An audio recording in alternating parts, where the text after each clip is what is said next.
Okay, so now what I'd like to do is introduce you to Mike McMinn.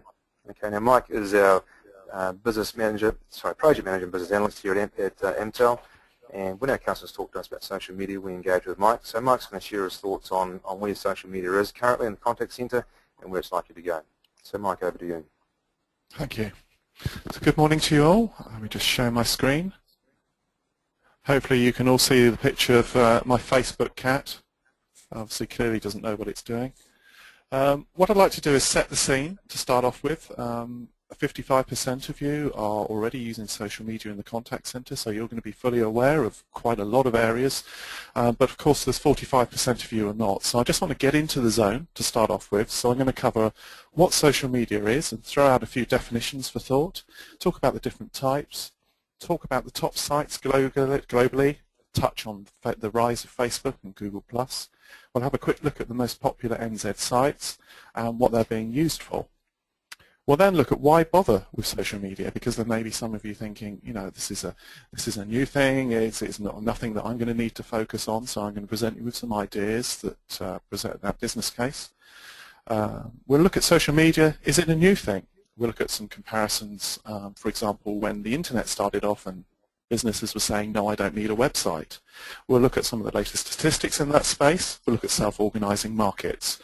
We'll have a look at the new channels of communications available, and we'll look at the technical and competitive reasons why you should actually embrace this technology. So then, after we've looked at why you should bother, we'll look at how. We'll look at the areas to think about when planning and the impact on resources, what to think about channels, and touch on some of the right tools. And then finally, we'll close up with looking at some of the challenges that you can find and some of the ideas on best practices. Just the icing on the cake at the end, we'll look at a few thoughts on the future. So my first slide here is thinking about the definitions of social media. Social media means different things to many different people depending on the perspective of which you're coming at it. You'll see the diagram on the right-hand side of this slide here. This is from the perspective of eating bacon and bacon that I like and things like that. So within that stream, you can see there's lots of different perspectives and lots of different sites and different technologies. There's sharing, there's video, a whole plethora of different tools out there that when you actually look at social media and say, how am I going to manage this in the contact center, it starts, you can't see the wood for the trees sometimes. So I'd like to step back from this. From a customer services perspective, you can look at some clear definitions, for example, interaction, communication, social, dialogue, being personal. And I like to view these social media channels just as new interfaces with the outside world that allow you to carry out these actions or these definitions. At the end of the day, what it's all about is building trust with your customers. If you're thinking social media, I need a social media expert, again, step back from it. We all know how to talk. We all know when someone's rude. We all know what makes us feel comfortable, and we all know what gives us confidence in a brand that we're about to purchase or repurchase from. So in a way, we are all social media experts, and we should use that when thinking about how to embrace this subject. Of course, the current social media landscape is always changing. I've put this slide up here because it's quite good to think about. You'll see where there's an outside ring with the desktops and the tablets and the connected devices and mobile devices. They do have an impact on which social tools are out there. For example, Foursquare in the States, you rely on a mobile device, you go to a restaurant and then you upload your thoughts and you vote. Whereas other things like tablets and fixed devices, you know, may be better geared for other solutions. So don't think just about the individual social media type, i.e. the publishing, sharing, playing, networking, buying, and localization. Try to think about it as how you're going to engage with your customer and the different channels and where they're going to be interacting from. The notion of we've seen a change on the internet that the internet's brought about in terms of the notion of being able to control content through all of these channels is actually a very old-fashioned way of doing things. If you just look at the music industry, for example, their revenues have dropped by at least 50% in the last 10 years.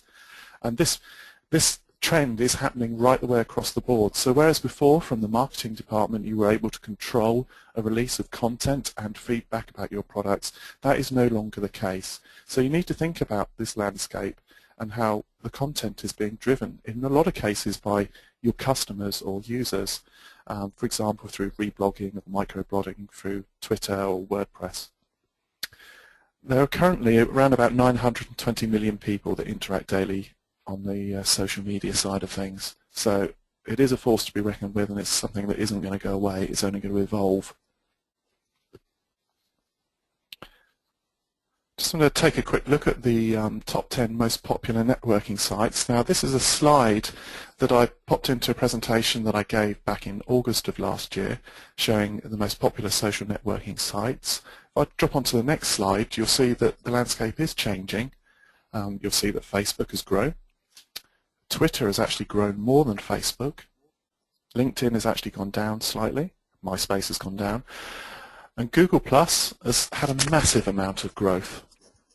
And then on the right-hand side, you'll see there's been a shift.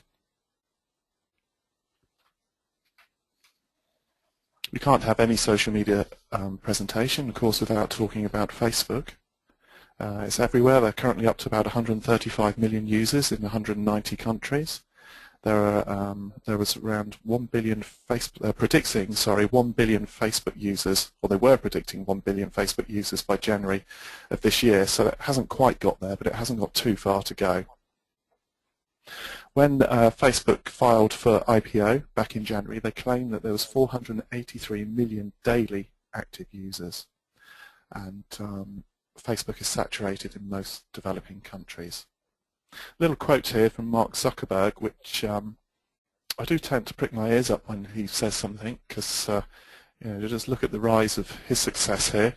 He stated every industry, and by default every company, will have to redesign around social network or social within the next 5 years. If you think about that statement, business models will need to change to accommodate interaction socially via the internet. And this will cause severe disruption, but there are also a lot of opportunities. Personally, I believe him, and I think this is actually going to happen sooner.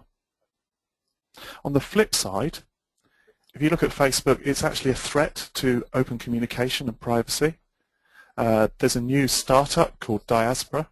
So whereas in Facebook, they control all your content and own it and can do what they like with it, there's a small startup that's got about 350 million users called Diaspora, where there is no individual company that owns your information. So the landscape is changing. Facebook is dominant, but there are other players. And in fact, if you look at the stats for Google+, you'll see that Facebook nearly took a year to reach 1 million users and more than 10 years to reach 100 million, but Google took about 2 weeks to reach 10 million and less than a year to reach 100 million. So I've got a statistic here for Paul Allen. He's the unofficial statistician for Google+, the founder of Ancestry.com, and he says that Google+ could reach 400 million users by the end of the year. So Google are also a serious contender. Bringing it a little bit more closer to home, these are the current top 10 most popular sites in New Zealand. You notice all of them have some sort of social media slant in one way or another. From a Facebook perspective, we've got 4.2 million people in this country, and the statistics for Facebook's in this country are 2.174 million users. So there is a penetration of over 50% in New Zealand on Facebook.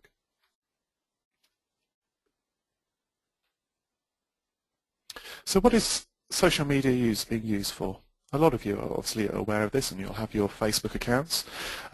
It's used for participating, making comments, in the context of customer service and product and brand, reviewing products, providing positive and negative feedback, and one-click liking or disliking. All of this is building context around social networks, individuals in those networks. They're sharing links on sites such as Dig, StumbleUpon, and of late Pinterest. They're sharing video content, they're sharing images via Facebook and Flickr, and they're making connections. There are conversations happening through the blogs, Twitter, Facebook, WordPress. And in each of these areas there are communities that are self-organizing, organic communities that you don't actually have any control over. In effect, all of this formulates the rules around social media. And if you participate in any of the above, you're part of it. So why should you bother with social media at all? It's easy to view social media as being a hyped up idea that you may feel you're not ready for, or you may feel it's not worth bothering with yet.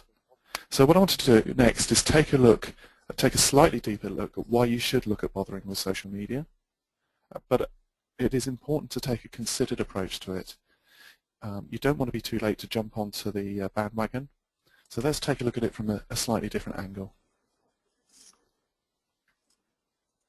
So is social or social media a new thing? We've got this diagram in front of us here, and it shows that a long time ago markets were the central conversational places for trading. And then radio came on, and by buying a radio, you could say that you automatically became part of a listening community. So therefore, what happened in that community would have an impact on buying or how you would perceive a brand or customer services with a company. Then the telephone came along, and in fact your social network was your list of contacts in a phone book. The key thing is, all of these things have in common is that communications are opening up via a common platform. Another thing to think about is, as these platforms arrive and as they get adopted, the individuals that are using those platforms start to have an influence on how people perceive products, but the channels in themselves also have an impact on how society works. I like to step back from this slide, and I like to look at it, and I'd like to think, right, postal service, back in 550 BC. Then I asked the question, I wonder if anyone said at that point in time, why on earth would I want to send a letter? Then back in 1890, why would I want to buy a telephone? And so on. Why would I want a web page? Why would I want to use MP3s? And finally ask the question on the end, why would I want to use social media? In part, this reminds me of some own personal experience back in 1995. Early on in my career, I was selling web space or websites in a place called Christchurch in the UK. And I would go out to the local companies and I would make a pitch about the internet.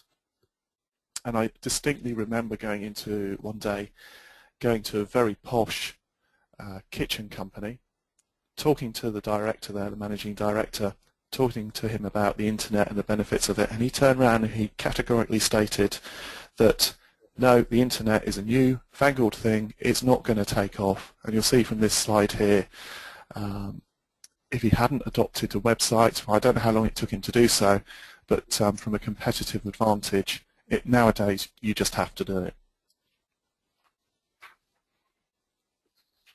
So I'm going to look at some more statistics to help drive the argument home. Over 1 billion users on the social web, 500 million registered Twitter users, 140 million tweets are sent today. LinkedIn has over 150 million users in over 200 countries and territories. It is predicted that ad spending alone is likely to hit 8.3 billion in 2015. There was a survey undertaken in the UK last year from Fresh Business Thinking. They surveyed over 4,000 people, and half of those who complained via social media did not get a response.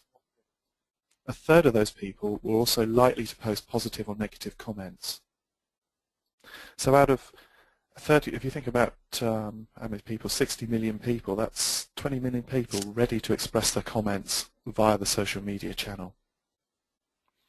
Just to give you some idea of how that equates, just pro rata the maths out, that would equate to 700,000 New Zealand users ready to interact via social media on Facebook alone, looking at the number of users.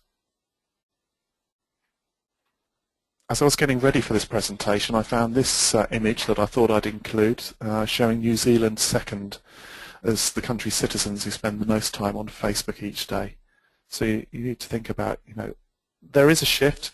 in paradigm, and people are spending much more time. I was quite surprised to see New Zealand so high up this.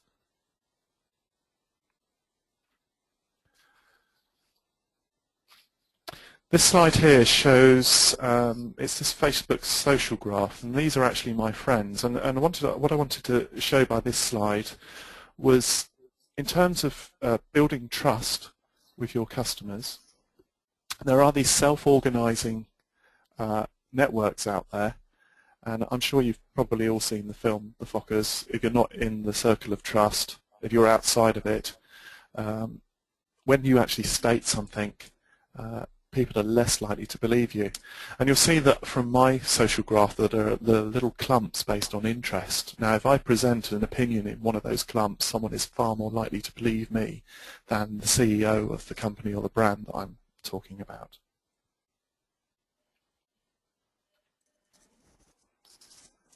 So what else are people doing? They're reporting problems about your products and services. Interesting one here, Sigma is making me hate them. That's a fairly strong sentiment. The word sentiment pops up a lot in the social sphere.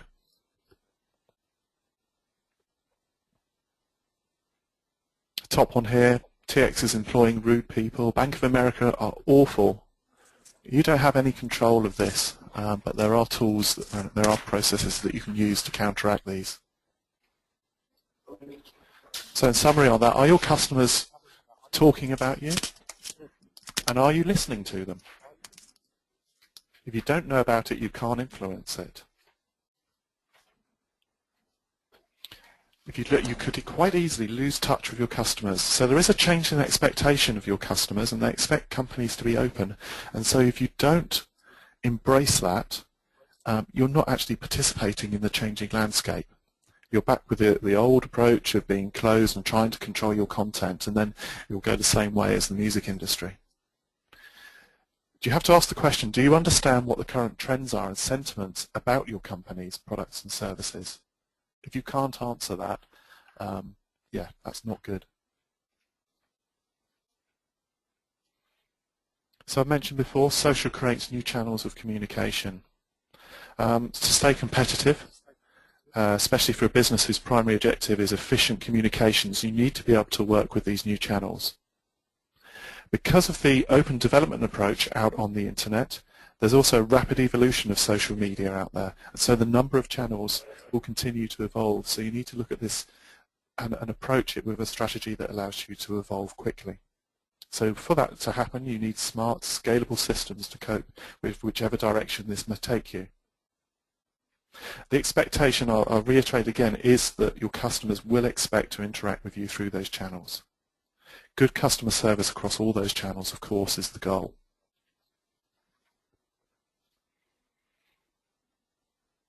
So, thinking about the technology advances, proliferation of social media happens across all the devices. I mentioned that earlier on. So you need to look at solutions that allow you to route interactions into you like any other channel currently in the contact center. Some of the competitive reasons why you should look at this: the new channels are great for smaller companies as they do tend to level the playing field out there, allowing you to interact the same way, such as the Coca-Colas and Microsofts. Managing the social media interactions will allow you to provide a personalized customer service experience across all of those channels. That allows you, again, to build trust, which is really important. If you don't do this, of course the customers will go elsewhere. If you do it, you also get the opportunity to leapfrog your competition.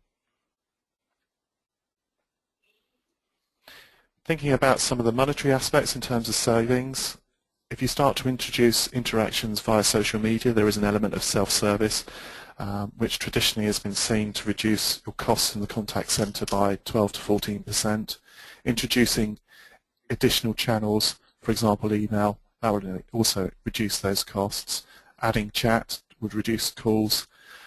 Deploying all of these channels in a strategy, obviously it is effective in terms of reducing costs. These figures have come from the Gartner Group, by the way. The challenge for companies, of course, on this is that the timing, the decisions to do all of this, you don't want to do it too soon or too late, but however, you don't really want to be paralyzed by uncertainty. Maybe it's it's better to be a little too early rather than too late before your competitors have the jump on you. So some ideas on how you should implement a social media strategy. So you've got to plan, execute, listen, evolve and maintain. Thinking about planning, is it the right time to deploy or not to deploy? What are your customer demographics? You need to decide which channels and sites you want to monitor and how you'll prioritize those interactions or different types of interactions. You also want to balance your investment correctly across the people, process and the technology. You want to look at ways to reduce costs to deflect live calls via the social network if you can. You also need to consider what you need to do in terms of compliance and privacy. In terms of execution, of course, you need the right tools.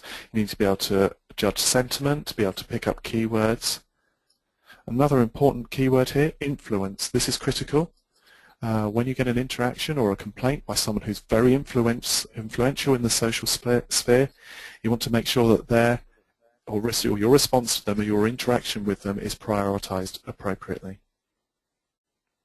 You also need to look at the right resources, who owns it. You need to consider who are the traditional owners. This goes back to the poll in terms of more than likely marketing would be the traditional owners of this type of thing, but there is a crossover.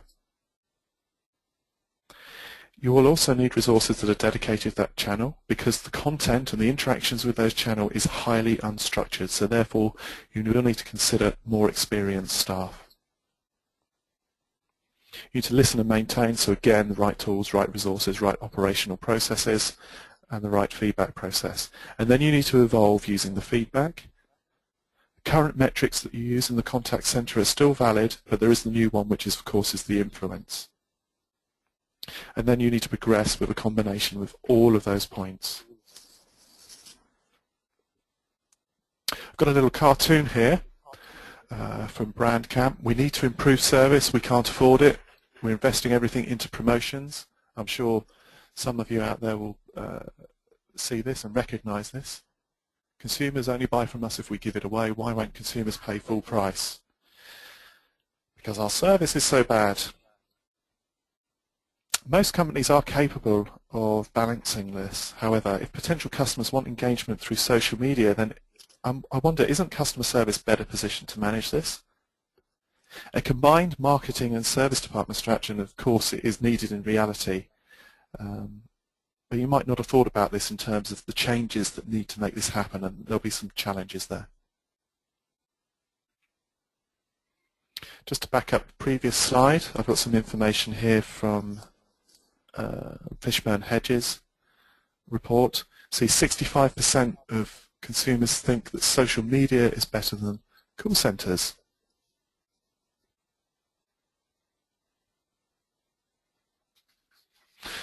So, other key areas to consider. Do you want or need to add social media yet? Hopefully the previous slides have helped you go through to some way to answering this.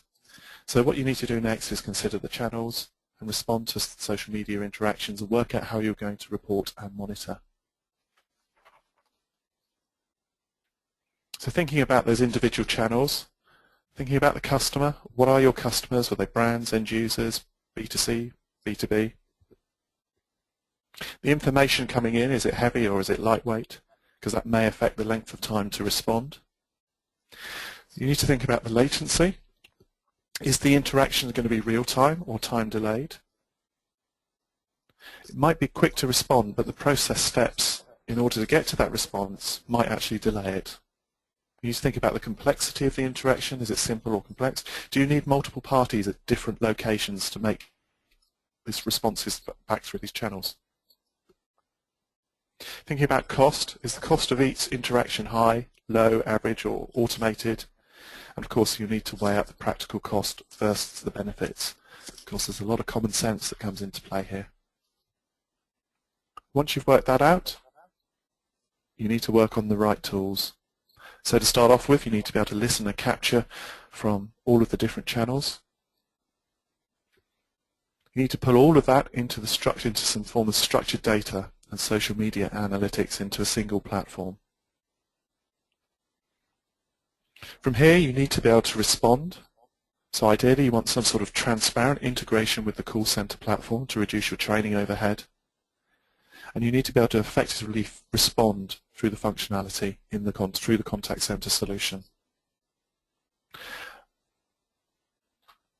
This is all I'm going to do in terms of sales. Of course, using an interactive intelligence product, we integrate directly with the likes of Buzzient, Radiant, and Right Now to provide a seamless interaction platform that allow you to leverage the benefits of social media. Of course, on top of that, you're going to need all the good things such as being able to manage, do reports, look at the analytics, and evolve. Of course, recording also still applies.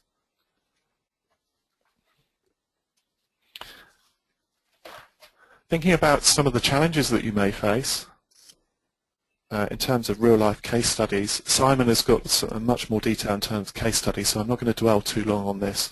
But some of the things you may find around hesitancy are concern over compliance issues, or you may be waiting for a governing body guideline.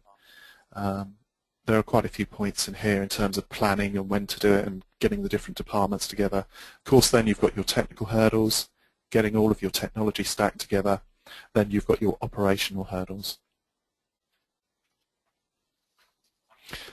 So to leave you with some key advice around this, please don't ignore social media. It's here to stay. Planning is key. If you can start monitoring today, great. Please also be aware that there's also a thing, the evil empire syndrome. If you work for a big company such as Microsoft again or Apple, there are always going to be individuals out there that are trying to upset or tip the apple cart over. It's just a fact of life here. To give you some ideas on best practice, obviously you will need to survey your customer base, and the only way you can do that is by starting to monitor. You need to look at your organisation and identify the appropriate skill areas and the operational impact. That's all part of the planning. Select the appropriate talent and technology, hopefully interactive intelligence. Create a process and start to listen and actively respond. They need to track and again evolve, just reiterating that. And then just to finish up, just a few thoughts on the future. Of course, the internet is a fundamental economic instrument, and it will continue to be so. It is the de facto system to go to, and it's the norm. If you remember the kitchen company back in 1995, if you apply the same concept to social media, it's just going to carry on evolving. Thinking about the generation gap, thinking about my nephews and nieces, they've constantly got their head down in mobile applications. So mobile application development and rapid, for example, mobile application IVR development inside the social media platforms is going to become very critical. And that's something we can help you with. If you think there's no money with this, Zynga, who are the company that build the games inside Facebook, made in 2010, 600 million from selling virtual goods. They've now grown into iPhone and Android applications, and last year they made 1.8 billion overall.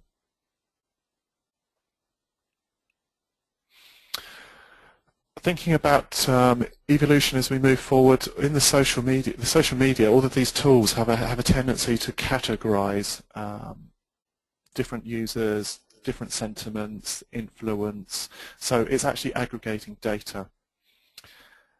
And there's a chap called Gerd Leonhard. He's the guy who's employed by Google, into an IBM, Nokia, Sony to think through strategically how the future is going to affect them. And he stated that that data being aggregated will be the next oil.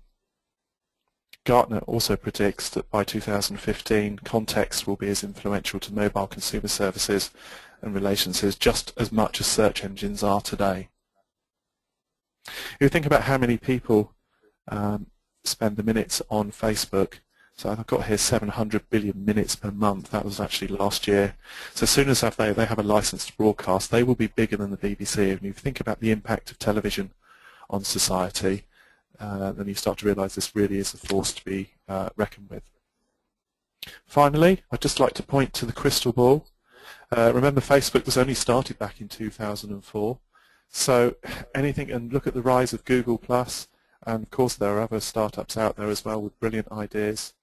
changing landscape. You can stare into the crystal ball, hence the crystal ball on the train track, but the next minute there will be a train coming down the track.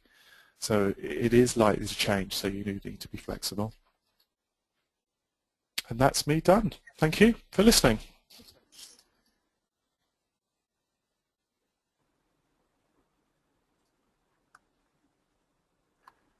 Okay, thank you, Mike, for that. That was a very insightful presentation and plenty of food for thought too.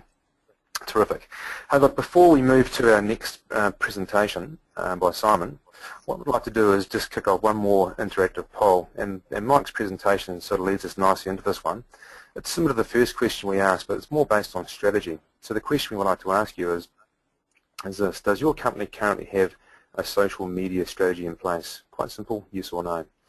So if you can please have a look at that next poll and give us your answers on that. We appreciate that. While we're asking that question of you, perhaps Simon, you can give me your thoughts on what you think the likelihood of this result will be. Yeah, I suspect we might get quite a few no's, and if we had another option to answer, it could be we have 3. We have an accidental strategy. I think a lot of companies have, things happen and they have to respond in real time, and that becomes the ad hoc strategy. Yeah, that's right, and I think you're probably right there too. I know organisations that we talk to quite often don't know they're actually interacting with social media in the first place. And indeed, it's just customers. That's right, and forming that strategy is the next part of it. Okay, so the poll is now closed, and look, interesting. The most organisations by this particular poll, you may say that 70% say yes, 30% say no. So that's a good step in the right direction, we believe anyway, that a majority of organisations out there are certainly have a strategy in place or forming a strategy. So that's terrific news. Okay, so what I'd like to do now is move to Simon, and get Simon to start his presentation for us. So Simon, you're ready to go on your presentation, and we'll leave you to it. Yes, indeed. Yeah. Okay, all yours. Great stuff. Thank you. Thanks for coming, everybody. It's great to be here. My name is Simon Young. I'm Principal Global Relations at CCiNZ. We're a business consultancy. One of the things that we do to work towards our vision of engaged people is social media consultancy. We're quite unique. So we have 5 partners in the business. I've come from what I call the trouble-causing end of marketing, which is sending out messages. I've been an advertising copywriter and a journalist. I create content. My wife Marie, who is the second partner in the business, actually comes from a call center background.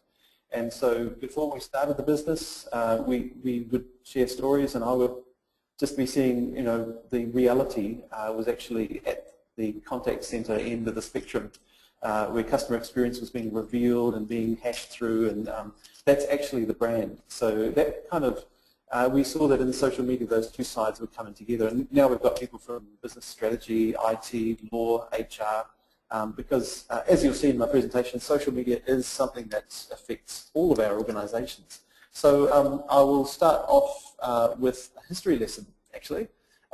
It's a story that we call the Invisible Revolution. So how many times have you been in a presentation where somebody said this technology will revolutionize your business, as if that was a good thing? There's a great definition of revolution in this book called From Dawn to Decadence. Nothing to do with business, nothing to do with social media. It's all about what is a revolution: the violent transfer of power and property in the name of an idea. And if we look back in time, revolutions usually started with a question. For instance, why do we have kings and queens? For us as people, what are they doing for us? Some of that questioning was a wee bit harsh, as we saw in the French Revolution. Other questioning was a little bit more reasoned, like the American Revolution with the Declaration of Independence. But either way, the cat was out of the bag. People had asked the question.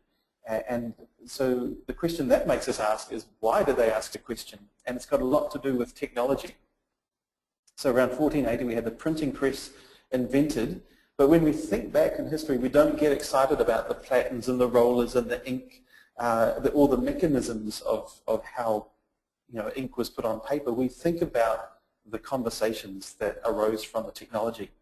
And so fast forward to today, and we have, one thing, to be a revolutionary back then was literally bloody hard work. You had to be willing to give your life for the cause. Now we fast forward to today, and what we have the invisible revolution. That's a picture of invisibility for you. People are still asking questions, not so much about kings and queens, but about us, about our organisations. And it is still technology that's spreading those questions. Instead of the printing press, it is many, many different social media channels. But the difference is you don't have to be willing to die for your cause to be a revolutionary. You can actually, you don't even have to stand up. You can be on your device either creating new ideas or just sharing and spreading them. So that's why we say social media is only really part of what's happening today. We've got a whole lot of different things happening that we've identified. Social media is one of them, but we've sort of boiled them down to three key things. One, empowered consumers. People are really expecting to do what they want, how they want it. Competition has led to a lot of different, game-changing innovations that has meant that consumers are expecting something to be pretty easy. And most people, yourself and myself included, probably have an idea of our ideal product in any situation. And it's kind of up to reality to catch up with us. We have very strong ideas. So empowered consumers, the hunt for authenticity. And my theory is that this started in the 90s when we moved from video cassettes to DVDs. They were more expensive. And so why would somebody buy a DVD and a DVD player when you could just keep on going with cassettes? So then people started inventing special features as a way to make things stand out. But eventually special features became standard practice, and we expect to see how was this made. We've taken that attitude and we've applied that to the businesses that we are customers of. For example, recently on Facebook I saw a post about free-range eggs. A blog post actually written in October last year, but somebody who'd done some research found that their favourite brand of free-range eggs wasn't actually free-range, and now that's getting shared around Facebook, and a lot of people saying, I'm going to boycott that brand. And now the question starts to be asked elsewhere. A cupcake company that we work with, somebody's asking, are your eggs free-range? So that whole awareness of where things come from, the whole product life cycle, and people want to know. And finally, we have the really exciting opportunity of this revolution, which is co-creation. So our customers are no longer passive objects that we do something to or sell something to. They're actually, they participate with us in this whole idea of creating products, creating services, creating value. So exciting times ahead. And so what that boils down to, basically, is that experience, more than ever, is everything. So I'll be having a look through a few examples of how companies are using social media to manage that experience. Experience is everything. Experience is delivered by people. These are most of the people in your call center or in another department of the company that's doing social media ad hoc. That is why we need engaged people. That is why we have an HR practice in our social media consultancy, because internal engagement is so hugely important because everyone is representing the brand. I'm probably preaching to the converted here. How many of you heard of the story of the 5 blind men and the elephant? So depending on where they are, the person holding the tusks is going, well, elephants are thin, hard, and very straight, or very sharp. The person holding the tail is going, I don't know about the hard part, but the thin is right. The guy holding the leg is going, I really don't know what the two of you are talking about. So what does this mean for us? It means that to different departments in different businesses, social media looks like a different thing. I've written about this in a book called Social Media MBA, and it looks at the power of integration when we realize what social media can be as a whole organization as well as what it can be for our specific department, being customer service. So let's, as elephant feelers, let's have a look at some of these stories. So Altimeter Group in the States did a survey of some companies that are actively using social media, and they asked what department is running social media. Marketing came out quite clearly on top, with corporate communications running behind. 6% of them had a specific social media department. Customer service, 1%. So I'm thinking that will need to change. Be very interested to know what the other was. That wasn't in the report, but 10% have some other arrangement, perhaps some sort of shared arrangement between departments. So let's look at Dell. Dell are now kind of a case study in social media, but it wasn't that the case back in June 2005 when this blog post appeared. Apologies for the bad language, but this is completely how it came up. Jeff Jarvis, the author, he touched a nerve. He later on carried on as the problem with Dell continued and escalated. And by a year later, he coined the phrase Dell Hell. A year later, if you Googled Dell Hell, you found 2 million inquiries on Google. So it obviously was not just a PR problem, it was a customer service problem. And to Dell's credit, they actually addressed they didn't try to communicate their way out of the problem. They actually innovated and changed the way that they did things. They got their smartest people on looking at social media, looking at blogs at that stage, and then later on Twitter and forums and that sort of thing. They were feeling it. The story made the news. But 1 year later, Dell had also started to really get their act together, looking at it from a customer service perspective, realizing that bloggers and social media people at the time were different from normal customers, most importantly, in that they had an audience, and so they needed priority. So Jeff Jarvis himself wrote a story about how Dell learned to listen, and now they've got, this is their corporate Twitter account. Dell's had quite a few success stories. One is that their outlet store on Twitter sold $1 million worth of products in 1 year. And that's not a standalone story. People often quote that as, yes, you can succeed selling things through Twitter. If it hadn't been for all their other organizational work, creating the culture of a rapid response and customer service, that wouldn't have been possible. It's like the customer responsiveness was the fertile soil, and then the direct sales was a seed planted in that, and it grew really well because it had a good supportive environment. Dell also has the IdeaStorm website, which is where they can do co-creation. They can have customers submit ideas for the kind of products or services they would like. Others can vote on that, and then Dell can get basically the voice of their community and decide whether or not to design new computers. So this is their website now. Ford is another company that's done really well in social media, a real old industry company, but they've embraced the future. They've got a CEO who's very open and wants to collaborate with his customers. A lot of Ford's success has been due to one man, that's Scott Monty, who's their head of corporate communications. He's also a really passionate social media user himself. That's actually a risk factor for a company when you have got a hero. And so part of his brief is to actually integrate social throughout the organization. And so a recent story on Forbes showed that that's happening. 2,000 people weekly via social media are interacting with Ford on a customer service basis. So even though Scott Monty is from the corporate communications division, he's acknowledging that that is definitely, it's also a customer service issue. And their goal is under 4 hours to be responsive. Looking more locally, we've got Air New Zealand, and we can see over the side of the website that they're quite active on many different platforms. This is their blog, the Flying Social Network, and they've got the similar issue of it starting out as a marketing channel, but really being there to catch the response of people out there.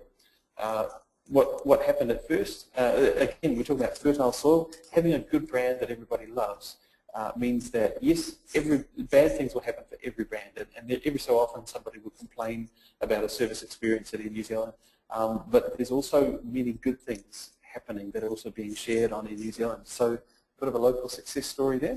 Telecom New Zealand, they have the online response team, which interestingly isn't a call center function. Rather, these are people from within the business. When they chose that team, they had 3 criteria. They had to be naturally online.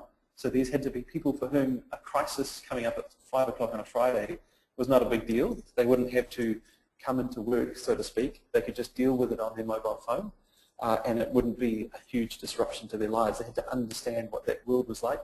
They had to also be naturally knowledgeable. So that's why we're getting senior product managers, technical specialists, etc. These people had to know what telecom sold and know, most importantly, what could go wrong with them, so they could help people quickly. And thirdly, they had to be naturally networked.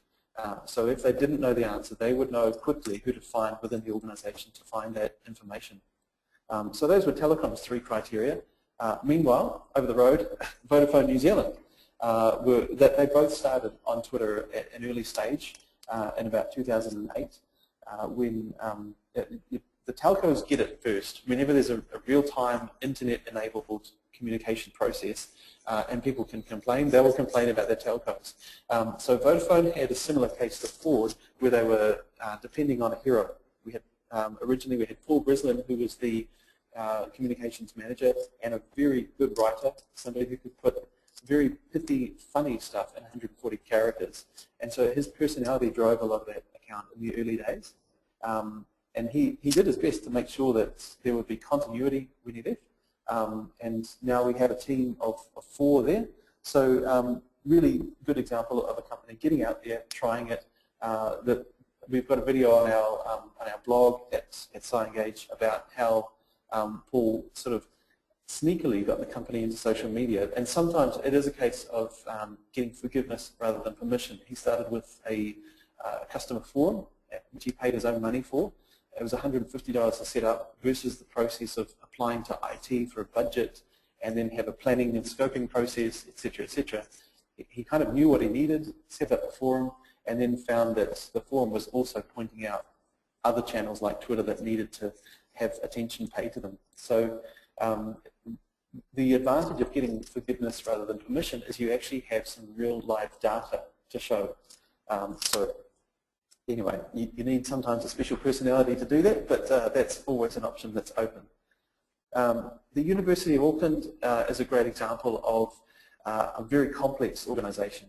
Each campus, each faculty has its own identity. You've also got very strong stakeholders like student groups. So there's a mixture of Central Marketing Department's mission, which is to communicate what's going on in the university.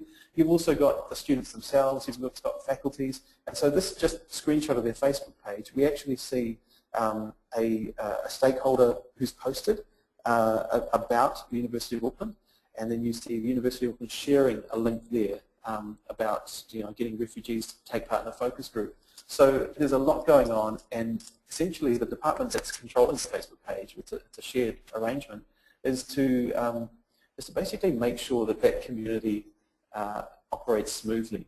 It's very complex, and that's another factor that's coming up.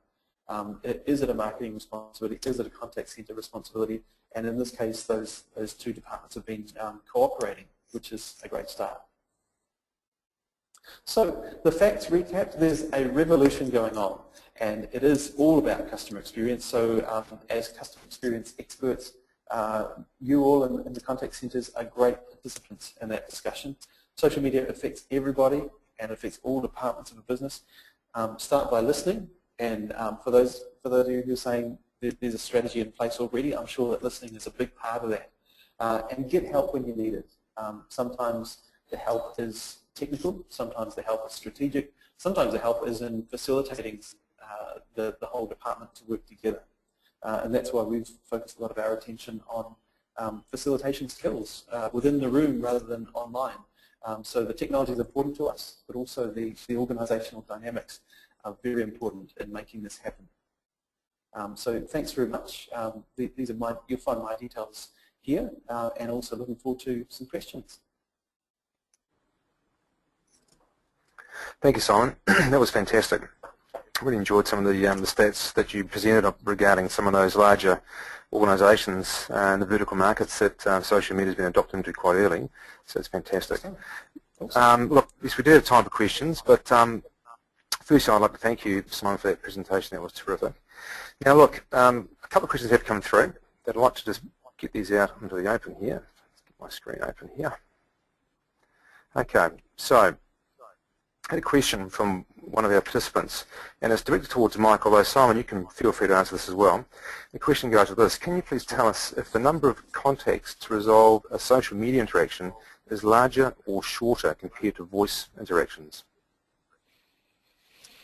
I think that you've got to think about a strategy in terms of consistent messaging, and so that in terms of being able to provide a distinct response back that allows you to close that interaction off, as with any human conversation, you get a new question in.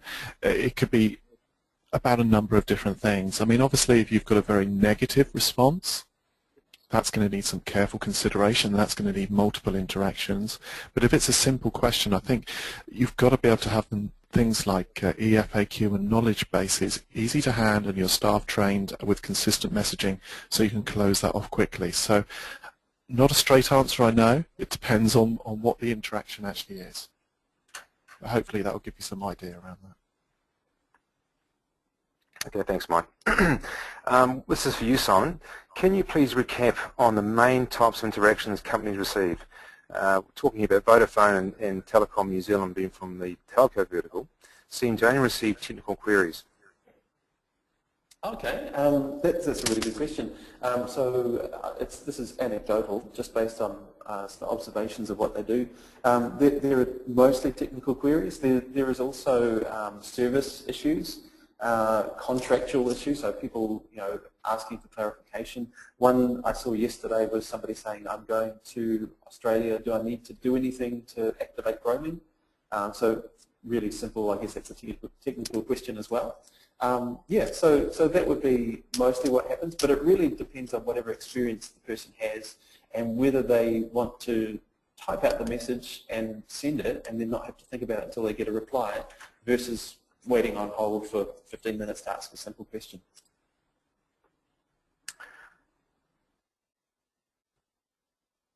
Okay, thanks, Simon. That's terrific.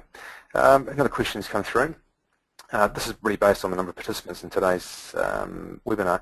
We had around 30 in today's webinar, around 30. So that sort of gives you some stats regarding the polls you've taken. We can send you the results in those polls too if you like, so no problem there. Another question has come through. Should Facebook uploads and answers to customer questions come from the company name or a person? For example, the answer to a question on the Facebook came from Jan at company such and such versus company name. So really, is it important to be sort of company anonymous or more based on a personal response from the agent or the person who's responding to that particular social media feed? Probably Simon, I guess, would be best to answer this, or Michael, feel free. So my take on this would be it should come from the Facebook page, not from somebody's personal account, but it's perfectly fine